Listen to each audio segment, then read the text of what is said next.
What if one day you woke up in a world that is very different than what you were used to, like some sort of apocalyptic movie, and you're the star of the show?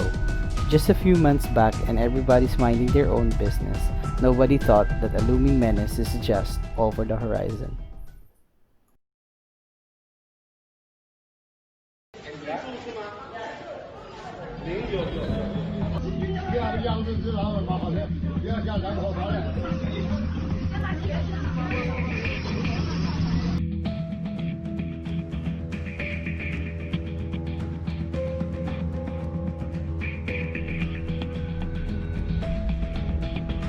These are the videos circulating in social medias earlier this year, claiming that a mysterious flu is spreading in the province of Wuhan, China. Many thought that it was a hoax, and others seems to brush it off and it will go away, like the H1N1 outbreak of 2009. But as early as December 2019, Chinese doctor Li Wenliang allegedly warned about a potential SARS-like outbreak could happen. Let's now talk to the spokesperson of the Philippine Health Department and Undersecretary for Health Regulation, Eric Domingo, to tell us more about the government's efforts in dealing with the alleged mysterious disease from China. By January 5th, the Philippine government were still observing about the mysterious flu from China and assuring the public that the country is ready for any potential situation that might arise. Little do we know that the enemy was already in our shores.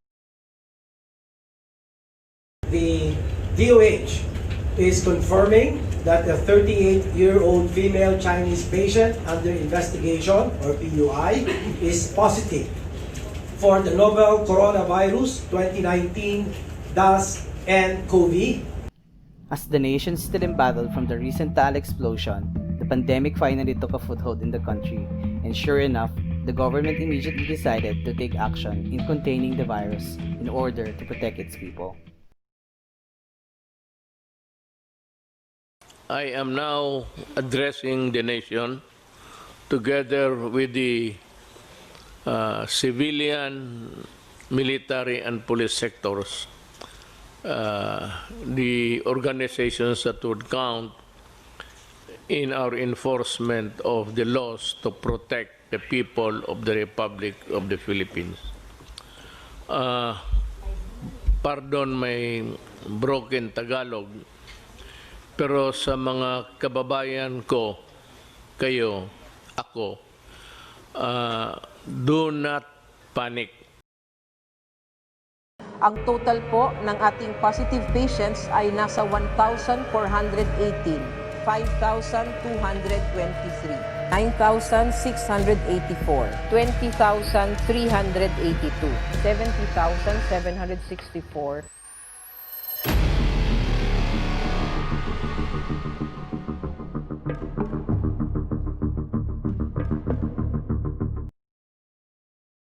I'm Amon Salgado and I'm a Filipino manga artist, a digital illustrator, and a former art teacher.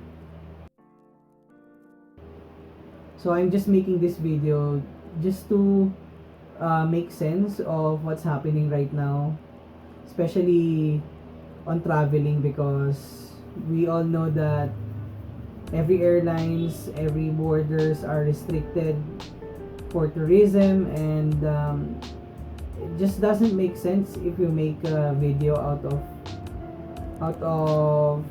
this time. Sobrang out of place lang. I just feel compelled na mag-video o mag-vlog about the pandemic kasi it doesn't make sense na parang mag-start ka ng channel mo and it's about travel, food, alam mo yun, na merong nangyayaring hindi maganda ngayon sa mundo, especially about isa sa atin na naaapektuhan talaga ng pandemic. So this is just for me to explain how I cope up, how my friends cope up, and my community, how they cope up with the current situation natin. And I just wanna reflect dun sa mga bagay-bagay na usually na nagagawa natin na yung pala pagka tinake sa atin is malalaman natin na sobrang halaga pala niya. So Katulad ng mga nakausap ko, yung mga kaibigan ko, they told me what their situation is and how the pandemic affected them. And here's one of the interviews na I had with my friend, si Tabor. Ito yung masasabi niya about dun sa situation niya ngayon. Ako nga pala si Tabor, 31 years old, taga Antipolo City. Nagtatrabaho ako sa isang pribadong eskwelahan dito lang din malapit sa Antipolo. So yung klase ng trabaho na ginagawa ko doon sa eskwelahan ay katulad ng nagpipintura kami, nagre-repair kami ng mga tubo ng tubig, nagpapalit kami ng ilaw, naglilinya kami ng wire para sa CCTV at saka sa internet. Yun yung mga ginagawa namin dun sa trabaho ko. So ngayon, nagkaroon ng problema, hindi kami na lahat nakabalik gawa ng nagbabawas yung company ng tao kasi wala namang estudyante, natigil lahat, walang fund na parang pampasahod dun sa mga tao. So ako yung isa sa mga napasama dun sa natanggal sa eskwelahan. May mga natira pero kasama ako dun sa hindi na talaga parang makakabalik, parang magiging on call na lang kami. So yun yung part ngayon na masakit kasi wala kaming trabaho. Sa yung pandemic ngayon, sobrang hirap ng sitwasyon natin. Kasi nawalan ako ng trabaho. Hindi ko alam kung saan ako kukuha ng everyday needs namin sa family. Bilang binata, mahirap pa rin yung sitwasyon ko sa ngayon. Lalo na kaya yung may pamilya, tapos nawalan sila ng trabaho. Pinapanatili kong malinis yung sarili ko, tsaka yung pamilya namin para makaiwas kami sa COVID-19 ngayon na nangyayari sa bansa natin. Ito lang naman yung mga dapat natin gawin para mapanatili nating malinis yung sarili natin at saka yung mga kasama natin sa bahay. Sa tuwing lalabas tayo, magmask tayo, lagi tayong dapat may dalang alcohol. Pag nakikipag-usap sa ibang tao, dapat medyo may distansya tayo para kung sakaling may droplets na tumalsik, hindi tayo maaabot. Kasi lalo na sa labas na yun, hindi mo masabi kung sino yung meron ng carrier pala. Kaya palagian nating magsuot. Number one, magsuot tayo lagi ng mask para mapanatili nating okay yung sarili natin. At saka yung family natin. Yun lang yung ginagawa ko para mas mapanatiling malinis at ligtas tayo ngayon sa panahon ng COVID.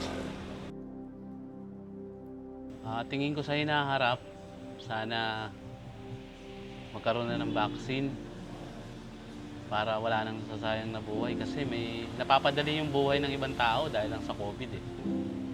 So kailangan magkaroon na ng vaccine para diyan.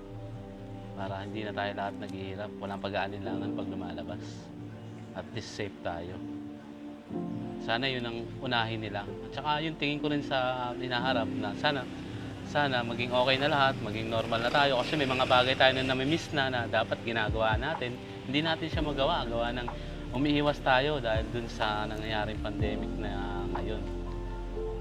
Tsaka, hoping din ako na makakapagtrabaho na ako ulit sa ibang company naman or kahit saan para makatulong din ako sa family namin ngayon, mga gastusin kasi tawag dito, ang laki na ng mga bills na naiipon, hindi ka makapagbayad gawa ng wala kang trabaho.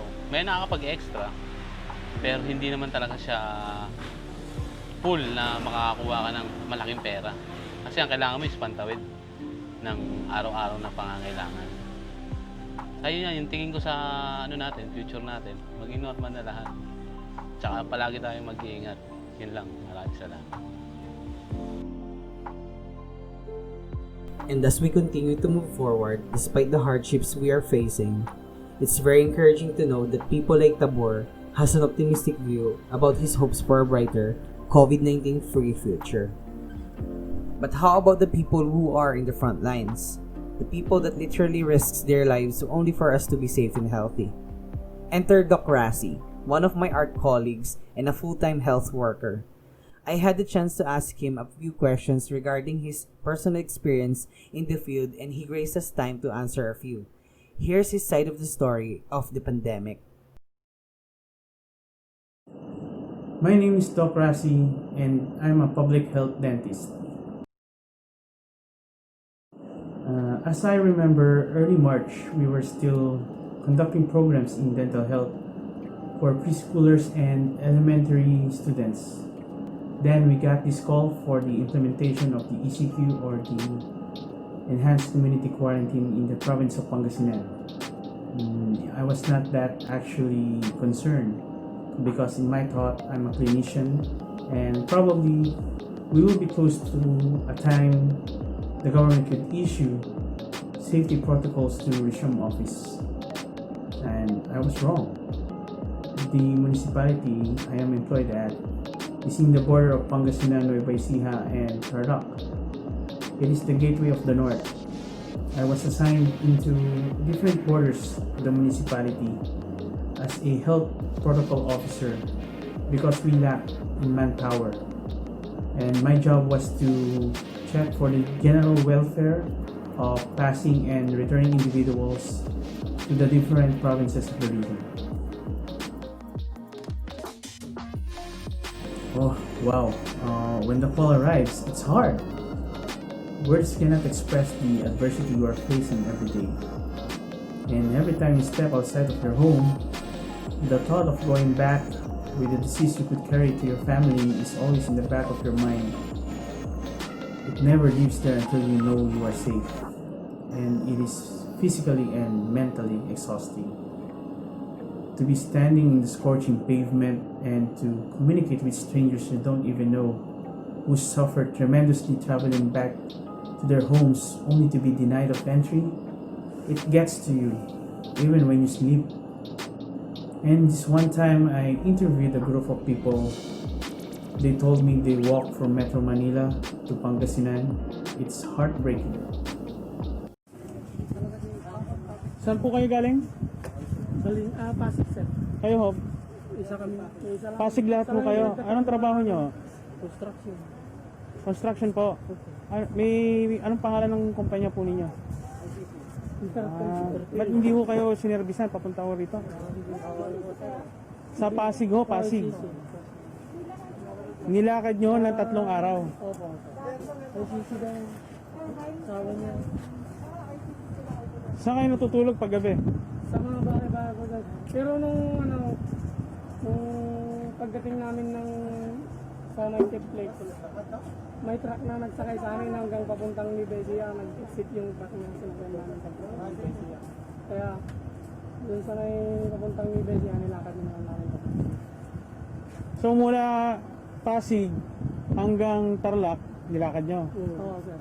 And I thought that was really hardcore. But then, people came further away, walking from Cavite, Laguna, and even Bicol. What motivates me to work, despite of these dangers, is my family. To safeguard their health and to prevent the spread of disease and maintain their happiness as long as I can. If my voice can be heard, let's stop the disease right here, right now. Follow the minimum public health standards, strengthen our immune system, and practice social distancing. It's not too late yet. We can still heal as one. Thank you and stay safe. Dawn breaks, and as the sun rises to mark a new day, our body knows that it is time for us to wake up and start our monotonous daily life. Some of us will drink coffee. Some of us would take time to eat nanay sinandang sinangag for breakfast. Some of us would panic of being late for work or school as we overslept. But then we suddenly felt a difference about this new day, a disturbance to our daily lives that brought upon an abrupt halt to our pre-organized normal routine. And as we get back to our senses, we remember that today marks the 5th month of the COVID-19 pandemic. And we suddenly find ourselves that some of us doesn't have any job to go back to. Or if we do have a job, the task that needed to fulfill it is a task that may literally cost our lives.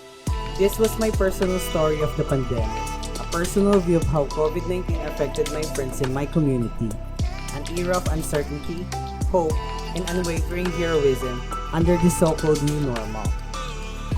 I'm Aman Salgado, and this is The Vagrant Artist.